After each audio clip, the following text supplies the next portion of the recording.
Hi, my name is Dino Gonçalves, and I'm course director for DRST 3640. With me here, we have Duncan Appleton. Hi, Duncan. Hi, Yeah. that's me. Let's start over. No, let's just keep going. That's good. I like it. My name is Duncan Appleton, and I'm a course director for DRST 3205.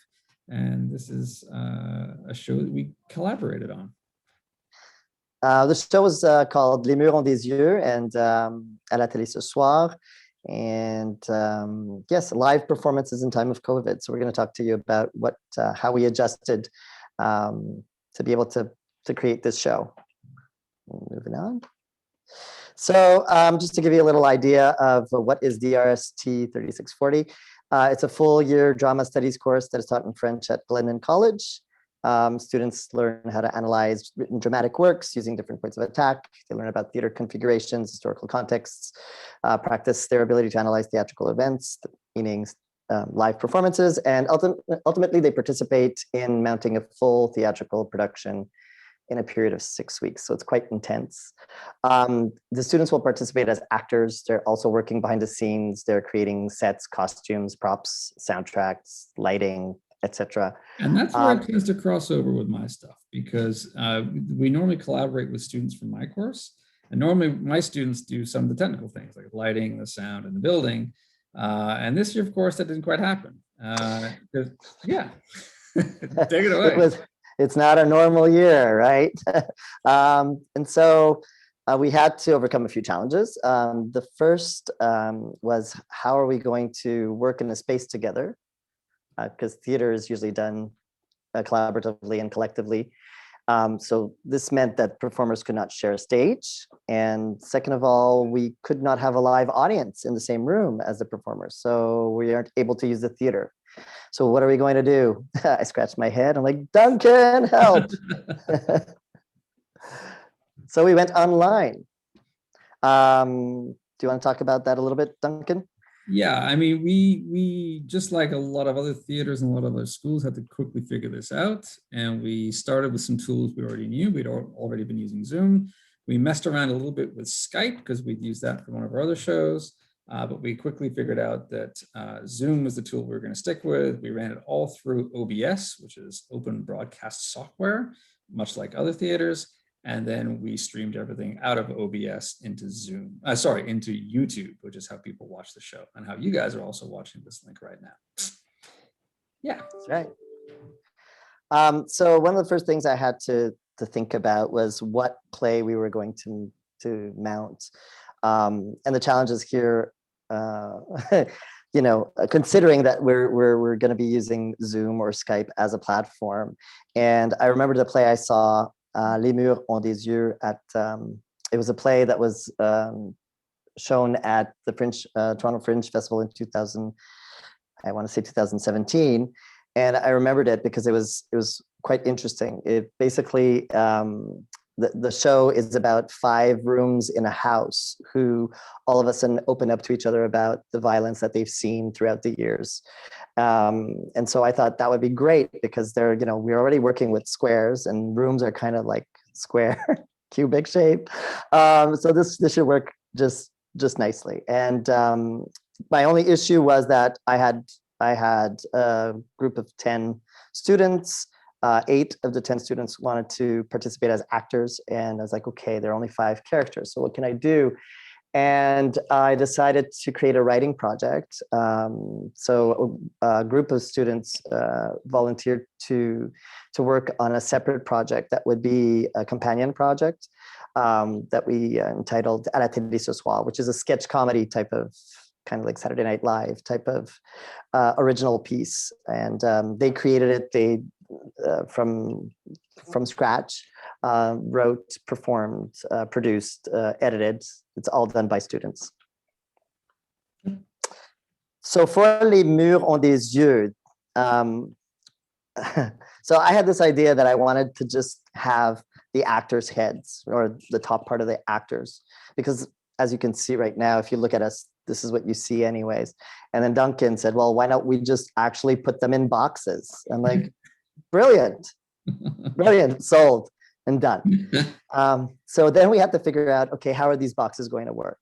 and Duncan asked a work study to develop or design how the boxes would actually work. And so we have the boxes, the actors' heads in the boxes, and then there was a selfie stick that's strapped onto the top of the box, and the actors used their cell phones attached to that selfie stick. So they used the cell phones as a camera and as a microphone. And then Duncan had a brilliant idea for lighting, so I'll let him talk about that right now. Yeah, we'll talk a little bit about it later, but basically we used their laptops. We used the screen of their laptops to light them. And so they performed in a dark room, and the color coming off, the light coming off the laptop screens is what would light them. So we could actually get kind of a theatrical effect out of that. And so most actors were working from home. We had actors all over the place, right? One actor was downtown. She had to be in her actual bathroom, so she can get a full dark environment. Otherwise, we can go to black. And so she had to lock herself in the bathroom every time we rehearsed. But we had, I think, one student is from Stittsville or Huntsville. Yeah, I mean, one was in Stouffville, one was in, anyway, yeah. I mean, anyways, Ajax, all spread out. Everybody was working from home. It is worth pointing out that one of the students in the class was actually based in France. And so she got to work on the recorded show afterwards. But that was one of the challenges I'm sure most people dealt with when they were doing online theater, was how to incorporate people in different places. So yeah, and different time zones. Yeah, and different time zones too. Yeah. So that was a challenge. And so this is the after. So you saw the pictures with the actors and the behind the scenes. Here, this is what they look like. We have at the top, we have the attic, upper left, the bathroom, who is actually acting in her bathroom. The living room is on the top right. Bottom right, we have the dining room, and bottom left, we have the kitchen.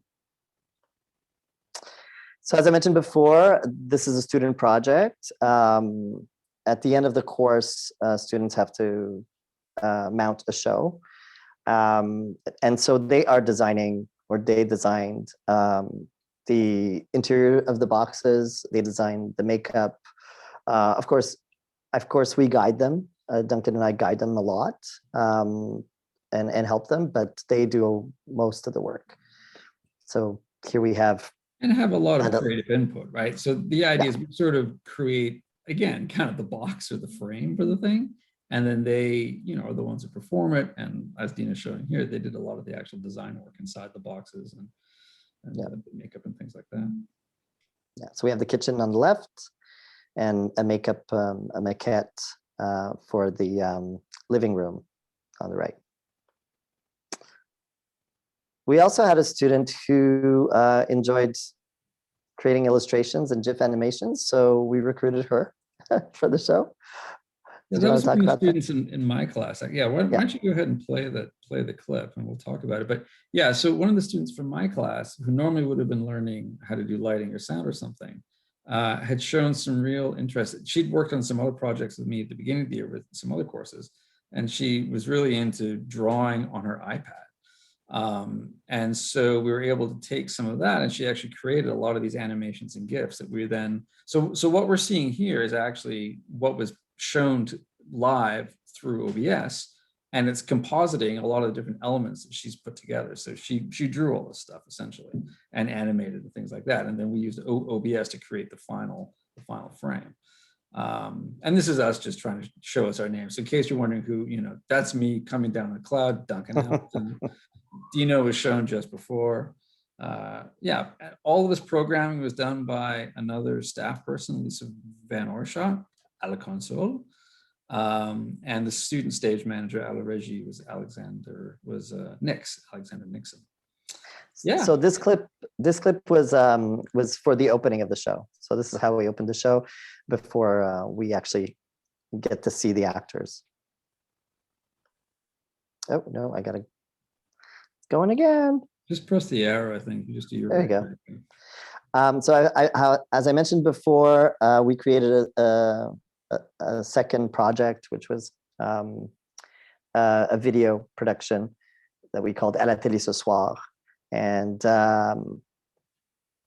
where that idea came from as well was because the television is mentioned a lot in the play in Les murs ont des yeux.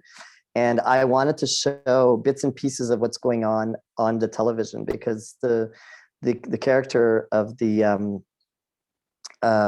living room is a little bit traumatized by the violence that it has witnessed throughout the years.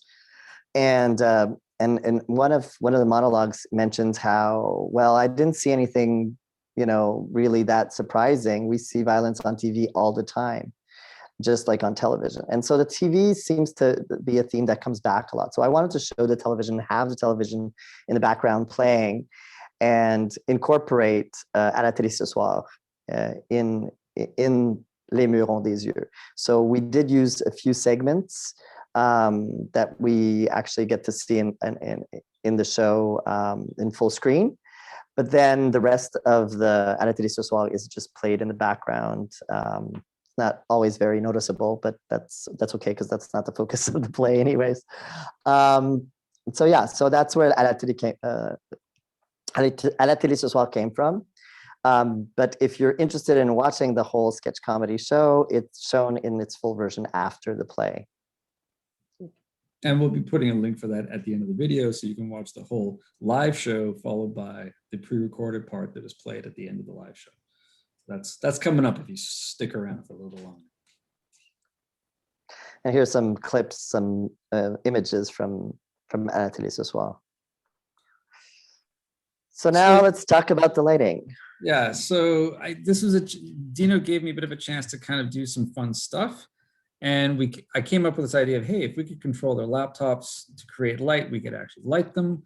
And so Kevin Friedberg, who's a colleague of mine that I've known for years and years, currently working at York UIT, I talked to him about it, and he came up with this great idea of, hey, we could actually create a web server and serve each of their laptops a separate web page, and you could update the color of the screen on those web pages using software that I use a lot called Isadora and a system called OSC. All of which is to say that I was able to, from my apartment, live update what colors are going on the screens, even so fast that we can make things flicker. So we're going to show you a clip right now. And Dino's going to play it. You're going to see the actors actually performing, and then we're going to see the actual fire effect. Spoiler alert, the play doesn't end well. It's all about the sort of tragedy at the end. And so we had to actually create this thing where there was a fire happening.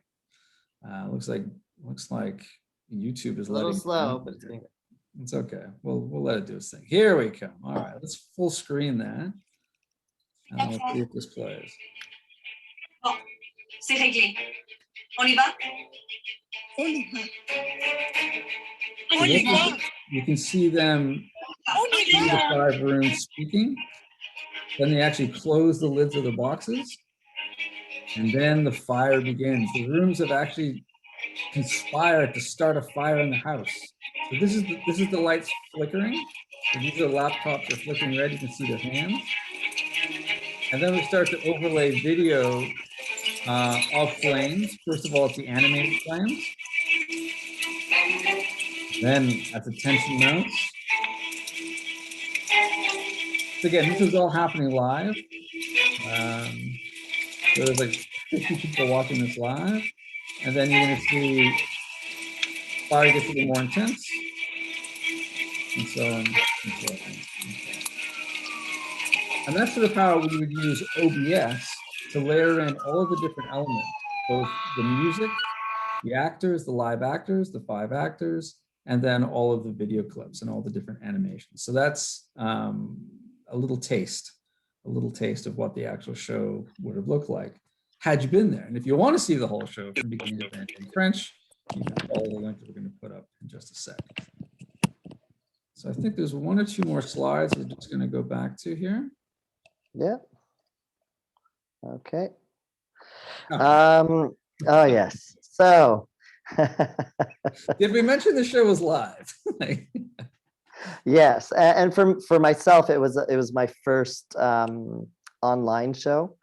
that I had to produce and direct. So what could possibly go wrong, right? So I was like, maybe we should have like a card of some sort in case we run into technical difficulties. And sure enough, the first night we did, the actor's Wi-Fi dropped out during the show, and so we had to stop and troubleshoot and then start up again. So we had to prepare in case of Wi-Fi issues, software issues, or other possible technical issues like batteries running out during the show or anything like that. So we created a nice little card, and here it is. And it was also animated, so the cloud was crying. There were teardrops. But yeah, we had to foresee what could go wrong, because you just never know, right? And that's in a theater. It's the same thing, and anything can go wrong at any moment in time, and it's live, and so you keep going. But as somebody who's done a lot of theater, you get used to it. You know how to maneuver and troubleshoot. But online, this is kind of new for everybody. So we created this and just in case, and luckily we only had to use it once in one of the two shows, because we did two showings of the show, and we only used this once. Yep. And that really is, I think the final thing about this and what's different is that this was done live, and we had boo-boos, which everybody saw. And the show inherently wasn't like watching a movie because it was so non-realistic. I mean, in the sense that we're trying to make 5 rooms have a conversation about the family they've seen. And so that was the aesthetic, and that was sort of the thinking. And actually, a couple of people mentioned that actually the timing of the technical problems we had was actually pretty good, because it was right at sort of very heightened, the tension was mounting. Like, oh my God, what's happening? We want to see how this works out, and it sure enough did. So yeah, I think we're going to wrap up, but we're going to put a link at the bottom here if you'd like to go back and watch a recording of one of the live shows we did. But other than that, thanks a lot, Dino. Yeah, thank you.